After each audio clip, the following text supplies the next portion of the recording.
নরসিংদী সদর আসনে খায়রুল কবির খোকনের পক্ষে ঐক্যবদ্ধ বিএনপি চরদিঘলদি সহ সর্বস্তরের নেতাকর্মীদের বিজয়ের অঙ্গীকার।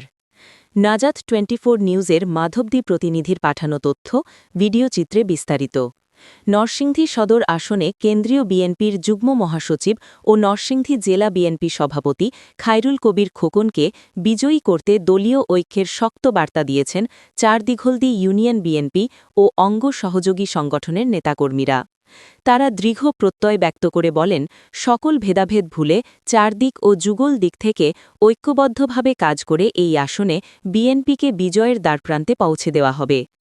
এ উপলক্ষে আয়োজিত আলোচনা ও মতবিনিময় সভায় উপস্থিত ছিলেন চরদিঘলদি ইউনিয়ন বিএনপির সভাপতি রশিদ মুন্সি, মাধবদী থানা কৃষক দলের যুগ্ম আহ্বায়ক এম.এ. জামান ফকির, ইমরান পারভেজ, সাবেক যুগ্ম আহ্বায়ক নরসিংদী সদর উপজেলা ছাত্রদল, বোলাপ মাহমুদ, সাবেক যুগ্ম সম্পাদক চরদিঘলদি ইউনিয়ন যুবদল, চরদিঘলদি ইউনিয়ন যুবদলের আহ্বায়ক সদস্য আবুল ইকবাল হোসেন দীপু, স্বেচ্ছাসেবক দলের নেতা মোস্তফা আহমেদ জনি এবং চরদিঘলদি ইউনিয়ন শ্রমিক দলের সভাপতি আনোয়ার সিকদার।